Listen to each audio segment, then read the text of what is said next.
যেদিন সাজানো থাকে না, পার্টি লুকস থাকে, তারপর নিজেকেও রেডি হয়ে যেতে হয়, সেদিন চাপটা অনেক বেশি হয়ে যায়, যার জন্য চারিদিকে পুরো ছড়ানো ছেটানো প্রায় 15। Hello friends, welcome back to my new blog. আশা করি তোমরা সকলে ভালো আছো আর আমিও ভালো আছি। আর সকালবেলা ফ্রেশ হয়ে চলে এসেছি বাইরেটা ঝাড় দেওয়ার জন্য। ঘর তো ঝাড় দেওয়া হয়ে গেছে, আর সাইকেলটা যেহেতু সামনে ছিল তাই সাইকেলটা একটু দূরে সরিয়ে সুন্দর করে ঝাড় দিয়ে নিচ্ছি। আর ঝাড় দেওয়ার আগে সবার আগে মানে ফার্স্ট কাজ যেটা করেছি সেটা হচ্ছে জামা কাপড়গুলো বাইরে শুকো দিয়ে দিয়েছি।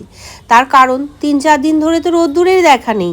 আজকে একটু রোদ্দুরের দেখা পেয়ে আমি আর এই রোদ্দুরটাকে মিস করতে চাইনি, তাই সবার আগে ঘুম থেকে উঠেই জামা কাপড়গুলো আগে মেলে দিয়ে নিলাম।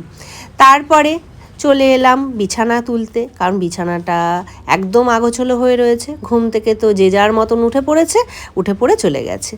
মশারিটাকে ভাঁজ করে নিয়ে জানলাটাকে খুলে দেবো। আর আজকে জানো তো বন্ধুরা, আমাদের একটা নিমন্ত্রণ আছে, দুপুরবেলা নয়, রাত্রিবেলা। তা সেই কারণে ভেবেছি যে রান্নার বিশেষ খুব একটা ঝামেলা করব না। আগের দিন রূপক মাছ একটু বেশি করে এনে রেখেছিল, সেই মাছটাকেই করব। আর দুপুরে কাজও আছে, 2টো পার্টি মেকআপও রয়েছে, ওদের বাড়ি থেকেই 2জন আসবে, তাই আমাকে সমস্ত কাজটা টাইমের ভেতরে করে ফেলতে হবে। তা সেই কারণে একটু হুটোপাটাই ছিল। তারপরে ওরা চলে গেলে আমাকে নিজেকেও রেডি হতে হবে। তা সমস্ত প্ল্যানিংটাই এখন থেকে মনে মনে ভেবে রেখেছি, কোনটার পর কোনটা করব। তা সুন্দর করে বিছানাটাকে তো গুছিয়ে নিলাম। গুছিয়ে নেওয়ার পর এই কম্বলগুলো এত ভারী ভারী কম্বল না, বিরক্ত লেগে যায়। শীতের বিছানা তুলতেই যেন আধ ঘন্টা। গরমকালটা আমার মনে হয় এর থেকে অনেক বেশি ভালো। 2টো বালিশ থাকে, বালিশ 2টোকে গুছিয়ে নাও, মশারিটাকে গুছিয়ে নাও, হয়ে যায়। এই কম্বলটা যেন এক্সট্রা। তারপরে গুছিয়ে নিলাম, গুছিয়ে নিয়ে বিছানাটাকে সুন্দর করে ঝেড়ে নেব। আর ঝেড়ে নেওয়ার জন্য না আমার শলার ঝাঁটাটাই বেস্ট লাগে। একটা প্লাস্টিকের ঝাঁটা কিনেছিলাম, কিন্তু ওটা না ঠিক মন মতন ঝাড় দেওয়া যায় না। শলা ঝাঁটাটা যদিও কিছুই নেই, মানে একদম সরু পাতলা হয়ে গেছে, তবু মায়া ছাড়তে পারি না। কাঠি খুলে যায় বারবার, তাও যেন আমার কাছে ওটাই ভালো। তারপরে রান্নাঘরে চলে আসলাম। রান্নাঘরে এসে সবার প্রথমে ছেলের কফিটাকে বানিয়ে নিলাম। আর আমাদের চা পাতাটা ভিজিয়ে রেখেছি। ছেলেকে কফিটা দিয়ে এসে আমাদের চাটা ছেঁকে নিচ্ছি। রূপক ওদিকে বসে আছে আমার ভরসায়, চা আমি কখন নিয়ে যাব। চাটা নিয়ে বিস্কুটটা নিয়ে ঘরে চলে গেলাম, একসাথে সবাই মিলে চাটা খাবো। আর চা খেতে খেতেও ভাবছিলাম যে কি করা যায় সকালের টিফিনটা। তা রূপক বলল, আজকে তোমাকে নিয়ে তোমাকে আর টিফিনের চিন্তাটা করতে হবে না, আমি বানিয়ে দেবো। আমি বললাম, বাবা সাপে বর, মানে এত সুবর্ণ সুযোগ কেউ কখনো হাতছাড়া করতে পারে বন্ধুরা। আর একদিকে দেখো আমি ভাতটাও বসিয়ে দিয়েছি। আর রূপক তোমাদের দাদাভাই মন দিয়ে ব্রেকফাস্টটা বানাচ্ছে। আর পাশের বাড়িতে যেহেতু গান বাজছিল, আমি একটু গান গেয়ে দিলাম। আর ক্যামেরাটাকেও ধরলাম যাতে তোমাদের দাদাভাই অনেক বেশি এনার্জি পায়। বারবার দেখেছো রূপক রূপক রূপক রূপক, ছি ছি ছি, ধিক্কার ধিক্কার, সুস্মিতা তোকে ধিক্কার। দাদাভাই দাদাভাই দাদাভাই, মানে আমার নয়, তোমাদের। রান্নাবান্না হয়ে গেছে, হয়ে গিয়ে বাসনগুলোকে বের করে দিচ্ছি।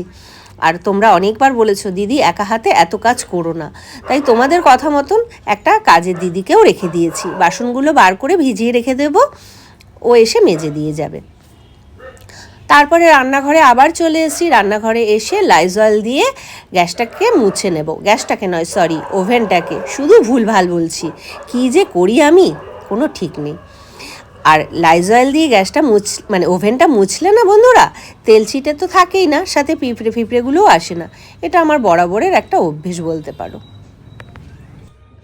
আর ছেলের আগেই খাওয়া হয়ে গেছে, রূপককে খেতে দিয়ে দিচ্ছি, দাদাভাইকে খেতে দিয়ে দিচ্ছি। হ্যাঁ, এতদিনের অভ্যাস, একদিনই কি আর পাল্টাতে পারি বন্ধুরা, কি করব।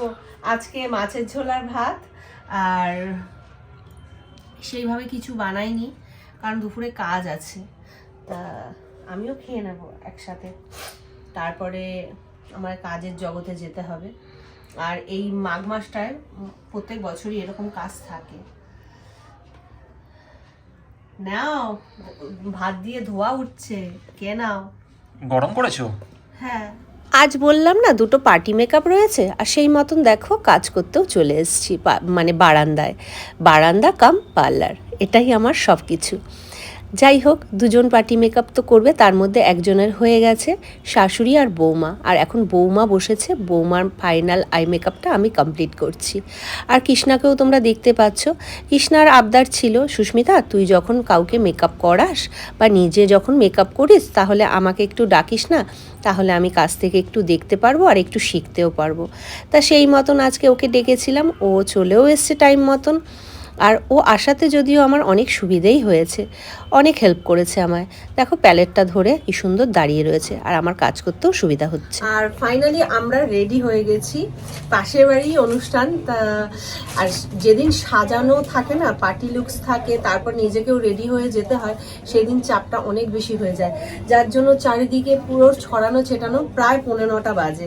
তা আর কখন নিমন্ত্রণ বাড়িতে যাব বলো বন্ধুরা, ওর জন্য ভাবলাম যে না, আগে নিমন্ত্রণ বাড়িতে যাই, তারপর বাড়িতে এসে নয় গোছগাছ সব কিছু করা যাবে। তাই চারিদিকে সব লন্ডভন্ড হয়ে রয়েছে। তা আমিও রেডি, ছেলেও রেডি, রূপকও রেডি। তা চলো বেরোবো এবার। চলো চলো চলো, অনেক দেরি হয়ে গেছে, অনেক দেরি। আমি অনেকক্ষণ আগে থেকে রেডি।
আরো অনেক বসে আছে যেহেতু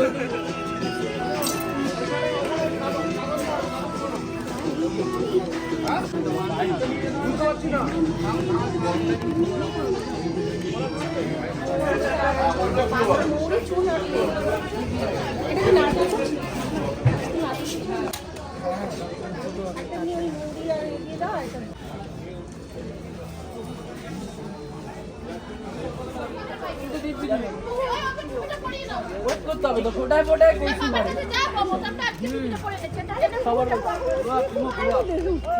খবর তো দাঁড়াও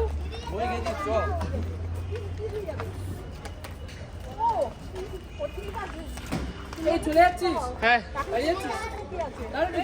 দেখো বন্ধুরা, খাটের কি অবস্থা। এখন এগুলো গোছাবো, গুছিয়ে বিছানা করব, বিছানা করে না তার আগে চেঞ্জ করে তারপর বিছানা করব। তা অনেকটাই রাত্রির হয়ে গেছে, প্রায় 11:30 বাজে। আর ভালোও লাগছে না, এখন মেকআপ রিমুভ করতে হবে, অনেক কাজ এই সমস্ত করতে করতে যেন অনেক রাত্রির হয়ে যাবে। কিন্তু কিছু করার তো নেই, করতে তো হবেই। তা আইসক্রিমটা রেখে দিয়েছি, এই রাত্রিবেলা আইসক্রিমটা খাই, কারণ ঠান্ডা লেগে যাবে। তা যাই হোক বন্ধুরা, আজকের ব্লগটা তোমাদের কেমন লাগলো অবশ্যই কমেন্টে জানিও। আশা করি ভালো লেগেছে। টাটা, শুভরাত্রি।